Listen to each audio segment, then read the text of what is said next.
dan konsentrasi isotop ditentukan. Jadi sebelum melakukan pengukuran ya, sampel itu mungkin disuruh meminum cairan ya teman-teman. Subjek itu disuruh untuk meminum cairan yang berisi tiga komponen ini. Yang pertama itu isotop, air deuterasi, air bar lebal. Ini harus dia minum 3 sampai 4 jam untuk dapat dilakukan pengukurannya. Itu volume total cairan tubuh diperoleh dengan menghitung berapa banyak cairan tubuh yang dibutuhkan untuk mencapai konsentrasi tubuh yang telah ditentukan. Yang berikut,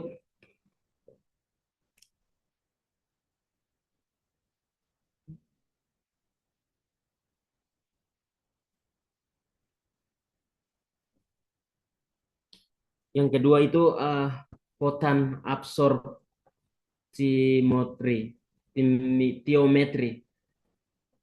Jadi metode ini digunakan untuk menentukan kandungan mineral dan kepadatan atau densitas tulang. Terus sinar foton dari yodium 125 diluatkan melalui tulang. Maka transmisi sinar foton melalui tulang dapat tulang dan jaringan lunak akan diperoleh. Ada hubungan positif yang sangat kuat antara penyerapan foton dan kepadatan atau densitas mineral tulang. Yang berikut kalium. Kalium dapat kalium terdapat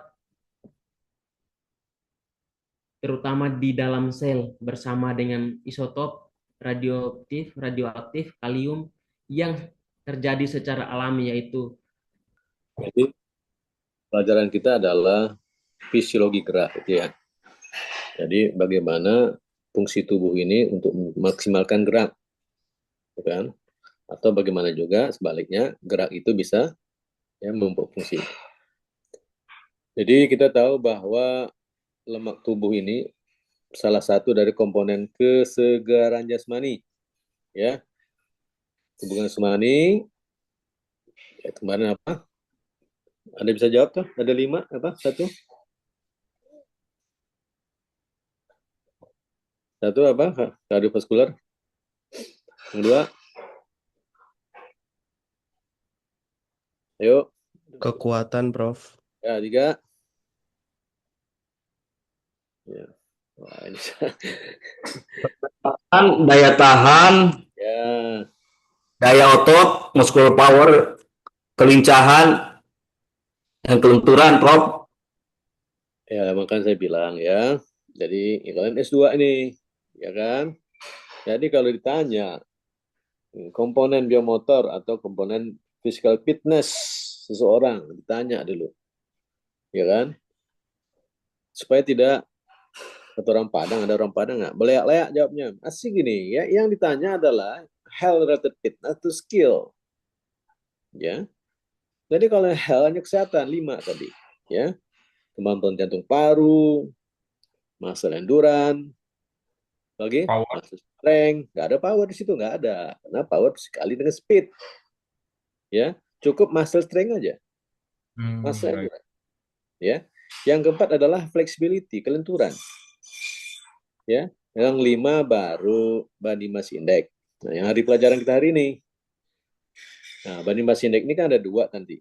Apa dia dengan lemak tubuh menggunakan body mass index, ya, tinggi badan, ya, berat badan per ya, tinggi badan kuadrat,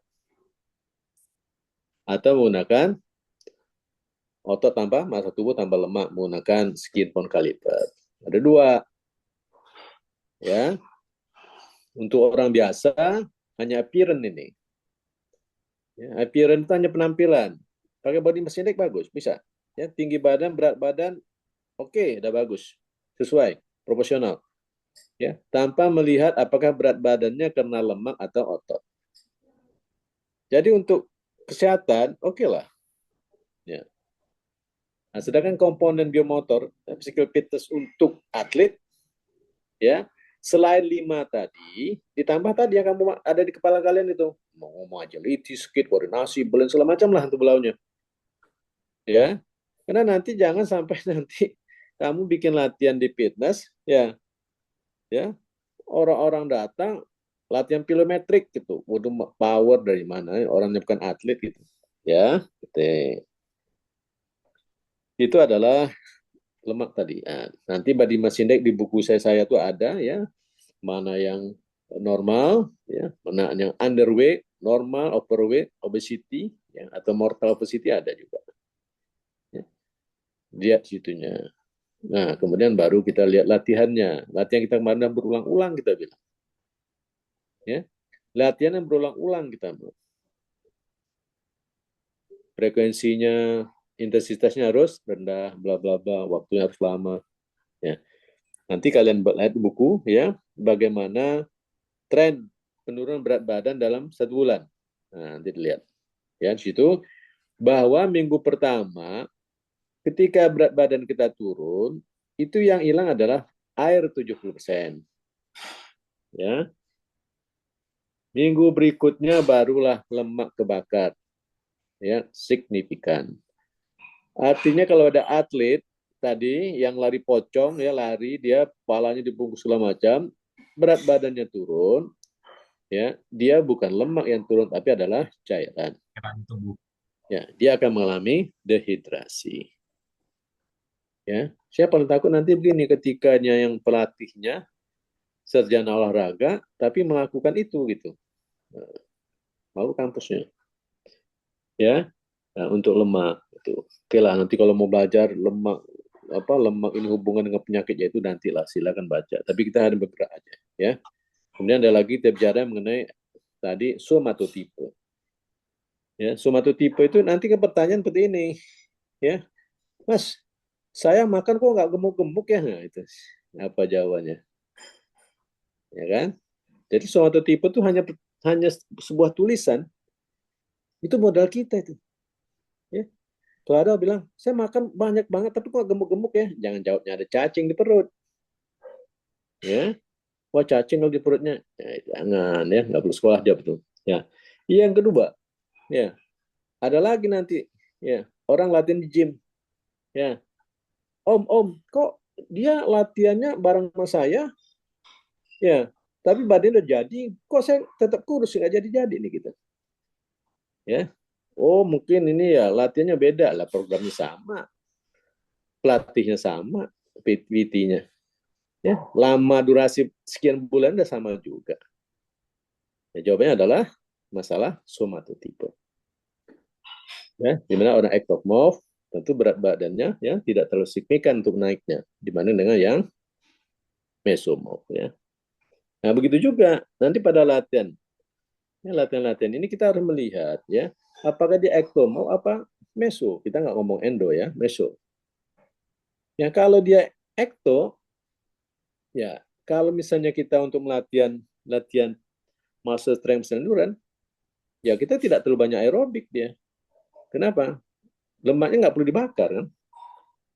Dibanding dengan membuat program untuk yang meso. Ya, dia harus masuk dalam program aerobik untuk membakar lemak, di mana nanti lemak tubuhnya hilang, ya, ototnya membesar. Nanti dilihat ya, penurunan berat badan orang seperti ini tidak signifikan. Kenapa? Karena penurunan lemak diimbangi dengan peningkatan massa otot. Ya, nah, saya rasa itu. Ya, silakan diskusi. Ya.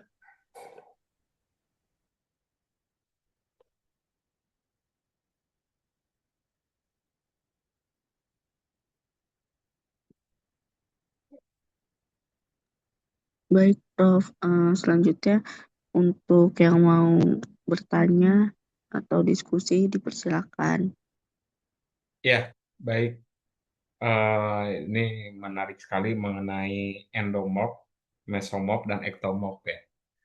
Jadi sudah dikatakan oleh Prof juga karena itu adalah bagian dari bentuk tubuh manusia gitu. Artinya yang kategorinya ektomorf itu ataupun sebaliknya gitu, endomorf ke ektomorf atau mesomorf ke endomorf, artinya itu eh, yang ektomorf tidak apa namanya, tidak besar kemungkinannya berubah menjadi endomorf gitu,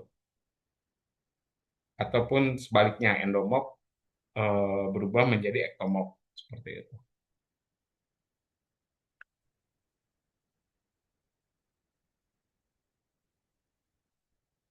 Halo, Iya Bang Nuk, maaf gimana putus-putus, maaf. Ya, halo, halo. ya Kak. Ya, pokoknya inti pertanyaannya bagaimana ya, Pak? Soalnya tadi saya lihat itu Ya, kayak belum ada pertanyaan, masih semacam ini.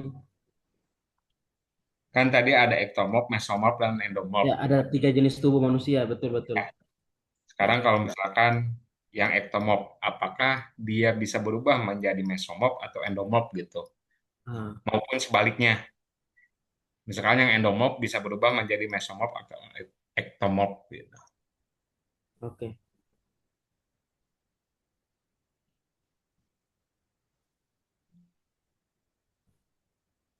Ya, boleh menambahkan.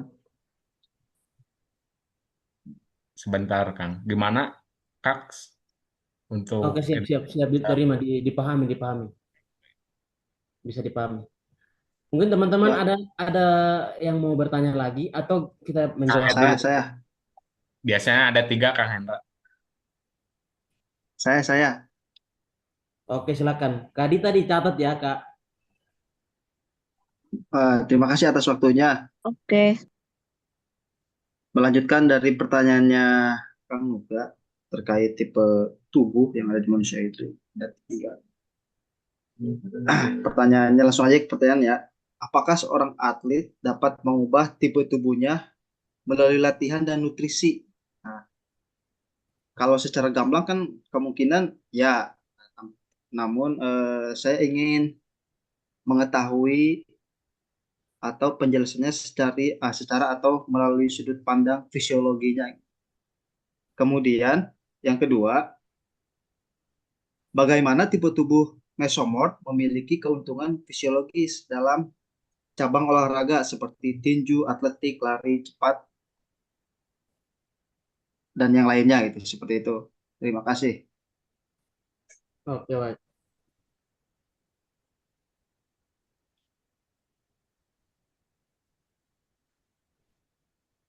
Mungkin teman-teman yang lain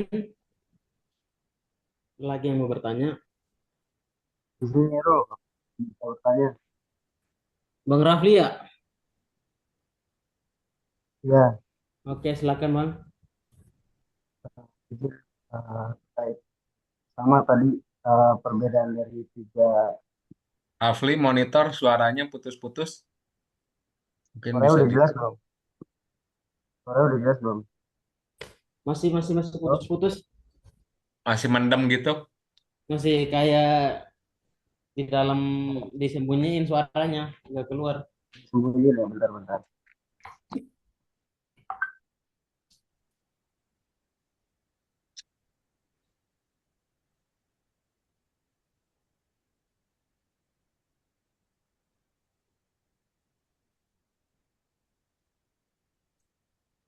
Izin Kak Yero, sudah terdengar suaranya? Oke, jelas, jelas, jelas, jelas, jelas. Oke. Terkait tiga perbedaan dari tipe tubuh tadi ya. Itu ada kaitannya nggak sih sama pengeluaran energi hariannya? Misalkan yang ektomorf lebih banyak pengeluaran energinya secara total daily total daily energi ekspenditurnya apa sama aja pengeluaran energinya? Dapat dipahami gak ya? Dapat Kayak dipahami, dapat dipahami. Oke. Nah, maksudnya dari ketiga tubuh ini ya ya udah daily activity aja tidak melakukan olahraga tapi eh, eh, secara pengeluaran energinya sama atau enggak? Terima kasih Kakak Yero. Terima kasih, Mas. Terima kasih.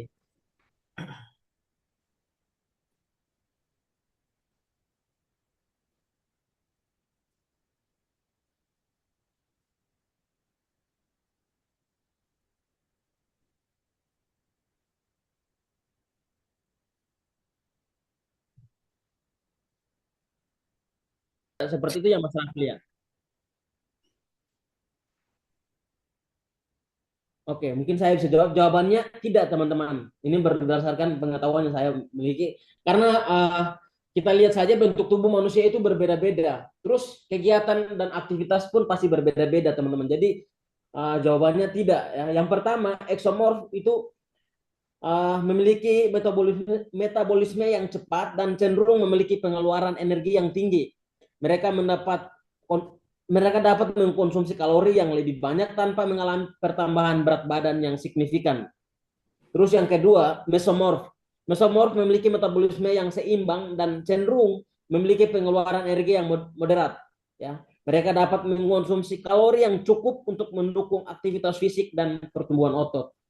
Yang ketiga, endomorf. Endomorf memiliki metabolisme yang lambat dan cenderung memiliki pengeluaran energi yang rendah. Mereka dapat rentan terhadap penambahan berat badan dan pengeluaran dan perlu berhati-hati dalam mengonsumsi kalori. Jadi dari ketiga bentuk tubuh ini memiliki perbedaan dalam pengeluaran kalori per harinya, teman-teman. Jadi perbedaan pengeluaran itu disebabkan oleh yang pertama metabolisme berasal, ya.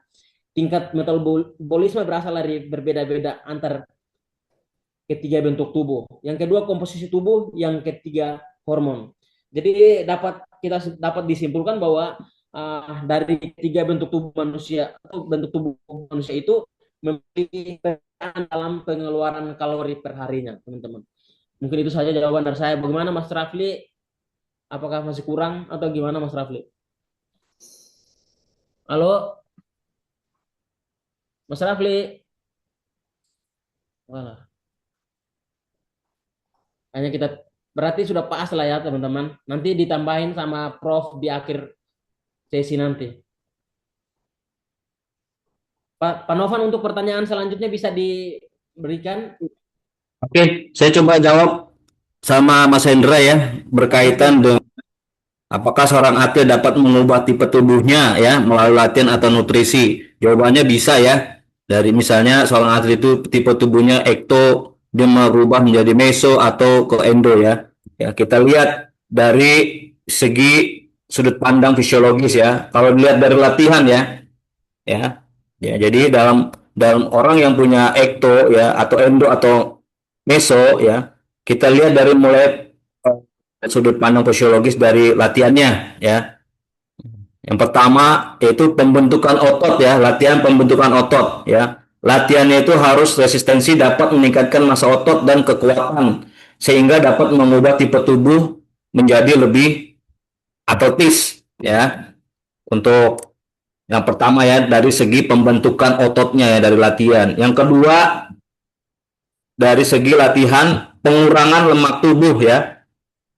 Latihan aerobik dapat meningkatkan pembakaran lemak tubuh sehingga dapat mengurangi presentasi lemak tubuh dan mengubah tipe tubuh menjadi lebih lean ya, lebih slim, gemuk jadi kurus gitu. Kalau yang kurus bisa juga jadi gemuk ya. Kemudian yang ketiga kita lihat dari latihan peningkatan densitas tulang ya. Latihan beban dapat meningkatkan densitas tulang sehingga dapat mengurangi resiko osteoporosis dan meningkatkan kekuatan tubuh. Kemudian kalau kita lihat dari nutrisi ya, nutrisinya seorang atlet ya, asupan protein ya, asupan protein yang cukup dapat membantu pembentukan otot dan mempertahankan massa otot ya, asupan untuk makanannya otot ya, supaya tetap terjaga dari kurus, dia diberikanlah itu asupan protein tinggi ya, ke ekto tuh supaya dia ototnya nambah ya. Kasih dari segi nutrisinya itu asupan protein yang tinggi, jadi bisa berubah dia, ototnya bisa jadi besar ya. Kemudian kita lihat nutrisi yang kedua, asupan karbohidrat ya. Asupan karbohidrat yang tepat dapat membantu meningkatkan energi untuk latihan dan mempertahankan kadar gula darah ya. Yang ketiga asupan lemak ya. Asupan lemak yang seimbang dapat membantu mempertahankan fungsi tubuh yang normal dan mendukung pembentukan hormon. Kemudian eh, ya, dengan demikian ya, latihan dan nutrisi dapat mempengaruhi perubahan tipe tubuh melalui perubahan fisiologis yang terjadi dalam tubuh ya. Namun perlu diingat bahwa setiap individu, setiap seorang memiliki kemampuan yang berbeda-beda untuk beradaptasi. Jadi nggak semuanya sama hasilnya. Ya, berbeda-beda pasti ya. Untuk ya berbeda-beda dengan latihan dan nutrisinya. Oke, mungkin sementara itu dulu kali dari saya untuk Mas Hendra. Siap, Pak Novan. Izin menambahkan, Pak Novan, sedikit. Ya, mangga. Ya, berarti dalam tubuh kita ini kita bisa membentuk sesuai dengan apa yang ketiga tipe tadi berarti ya, Pak Novan. Iya betul, bisa kita rubah Bisa ya, tuh. Oh, bisa sesuai dengan latihan atau nutrisi yang dia makan ya, bisa diatur. Nah itu pentingnya kita punya pelatih yang berkualitas ya tuh, yang tahu betul ya. gitu. Walaupun misalnya gen dari orang tuanya itu mempengaruhi juga tuh, Pak Novan. Iya betul, bisa. Intinya bisa dirubah. Oke, terima kasih. Oke, baik. Mungkin saya menjawab juga karena ini pertanyaan yang berkaitan dengan pertanyaan dari Mas Nuga tadi ya. Karena pertanyaannya Mas Nuga itu apakah seseorang yang mempunyai tipe tubuh ektomorf bisa dirubah ke mesomorf ataupun sebaliknya seperti itu ya. Nah, Betul. oke, jadi jawabannya itu bisa teman-teman berdasarkan apa yang sudah disampaikan oleh Pak Novan tadi juga. Ya, tetapi bisa atau tidaknya itu tergantung dari bagaimana prosesnya dia itu begitu teman-teman. Jadi seseorang dengan tipe tubuh apa namanya mesomorf bisa mengubah tubuhnya ke endomorf tergantung dengan gaya hidup atau perubahan aktivitasnya sehari-hari ya. Jadi di sini untuk mengubah seseorang dari bentuk tubuh yang A ke bentuk tubuh yang B itu ada beberapa bentuk latihan teman-teman. Jadi kita bisa menggunakan juga dengan beberapa metode. Yang pertama itu kita bisa menggunakan latihan juga, bisa menggunakan latihan dengan Cukup seseorang deh. yang sudah kita. Jadi, ya cukup ya gitu ya. Begini ya maksud saya ya. Maaf nih ya. Saya sangat sangat respect nih terhadap diskusi ini gitu ya. Cuman kalian time manajemennya kurang gitu Ya, ya. Prof.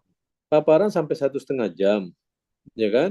Siap. Diskusi kapan, terus saya mau ngasih pencerahan kapan. Jadi buat besok ya, saya bagus sekali diskusi ini ya.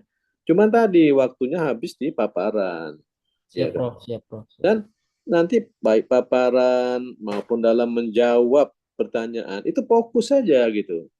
Ya, jangan nanti kayak anak S1 gitu. Ya, ada pertanyaan, buka googling, baca yang di googling semuanya. Nggak usah kalau memang di situ tidak ada perlu untuk menjawab pertanyaan itu, tidak perlu dalam poin-poin itu bisa dibaca gitu. Ya kan? Nah, jadi saya terima kasih sekali, sangat bagus ya. Tapi waktu kan kita sampai jam 11 sudah waktu udah habis gitu ya kan? Gitu. Jadi ya, ini buat minggu depan ya. Jadi tadi ya, perubahan-perubahan itu adalah bersifat perubahan fungsional, fisiologis. Pelajaran fisiologis, perubahan fungsional. Artinya, perubahan-perubahan yang direkayasa. Kalau kita latihan, dia akan berubah seperti ini. Tergantung kita latihan aerobik, anaerobik, atau weight training, resistensi, segala macam. Ya, yang namanya perubahan fungsional itu, kalau nanti kita berhenti latihan, dia akan kembali ke semula. Ya, kembali semula. Kalau dia gemuk, gemuk lagi. Kalau dia kurus, kurus lagi. Ya, kemudian gimana tadi masalah ekto, endo, meso, ya, itu kan berat badannya dihitung dengan kalori, ya, berapa input dan output. Ya, berarti kalau orang yang ekto, dia latihan sedikit aja karena metabolisme tinggi, input harus banyak. Sedangkan orang yang meso, apalagi endo, ya, dia input energinya, ya, makanan sedikit, olahraga lebih banyak. Jadi kita bermain. Maka saya bilang tadi, pelajaran ini kalian nggak bisa hanya baca di Google karena pertanyaan-pertanyaan adalah saling berhubungan, ya, saling berhubungan. Saya bilang tadi, ya, bahwa orang latihan weight training itu, ya, latihan-latihan aerobik, ya, itu dia akan membakar lemak, tapi juga dia akan meningkatkan massa otot sedikit gitu. Sehingga nanti kalau dia lemak kebakar, berat badannya hampir tetap. Kenapa? Karena massa ototnya meningkat. Nah, sekarang bagaimana kalau memang dia mau menurunkan berat badan? Nah, bagaimana latihannya? Ya, di buku saya ada baca ya bahwa ingat ya, semakin lama latihan, bukan hanya lemak yang kebakar, tapi otot juga bisa kehilangan. Nah, oleh sebab itu bagaimana? Otot ini kan use or lose it, gunakan atau akan hilang. Oleh sebab dalam menurunkan berat badan, jangan lupa ya, pertama konsumsinya karbonya dikurangi, lemak kurang, tapi protein tetap tinggi. Karena apa? Karena selama latihan menurunkan berat badan terjadi kerusakan sel otot yang notabene adalah protein. Ya, jadi saya harap tuh nanti kalian SUA ini ya, nanti tempat kerja, tempat segala macam ya. Jadi kalau ada pertanyaan itu belajar cara pemikiran komprehensif. Ya, salah nggak apa-apa. Ya, salah nggak apa-apa. Sedikit-sedikit yang nyenggol-nyenggol dikit nggak apa-apa. Ya, banyak salahnya nggak apa-apa. Benar cuma nyenggol-nyenggol.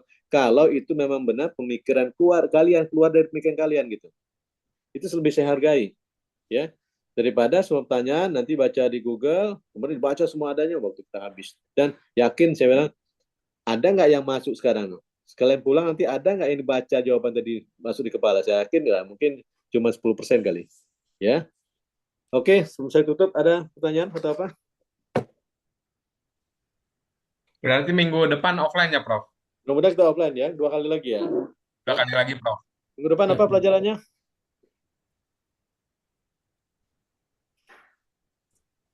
Next tunggu ya.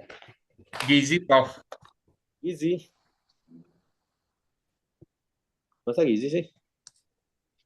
Latihan dan suplemen nutrisi dan Suplemen, Prof. Nutrisi. Latihan suplemen. Latihan pengaruh Pengaruh lingkungan. ya. Jadi minggu depan kan satu apa? Lingkungan apa? Ada 2 kelompok lagi, Prof. Latihan dan pengaruh lingkungan, Prof. Ada masih berapa kelompok? 2. Dua lagi, Prof. dua Prof. Oh, kalau Satunya berkaitan dengan doping, Prof. Oh, itu minggu depan latihan dan lingkungan ya. Pengaruh lingkungan, ya. Nah, jadi kalian baca nanti ya, coba bahaskan 1 jam, ya cukup, jam 10 kurang udah selesai. Ya, bagaimana latihan-latihan di tempat yang altitude ketinggian. Ya, bagaimana kita latihan-latihan kita di tempat yang kedalaman, dasar laut, ini kedalaman laut. Latihan-latihan di ketinggian, di gunung. Ya, latihan-latihan di tempat panas, dingin. Bagaimana performa kita terhadap keadaan lingkungan itu. Ya, dan bagaimana lingkungan ya merubah sistem tubuh. Saya rasa itu ya kita bahas nanti ya. Oke, makasih semuanya ya. Sampai ketemu insyaallah minggu depan. Assalamualaikum warahmatullahi wabarakatuh. Waalaikumsalam. Waalaikumsalam warahmatullahi wabarakatuh. Sudah.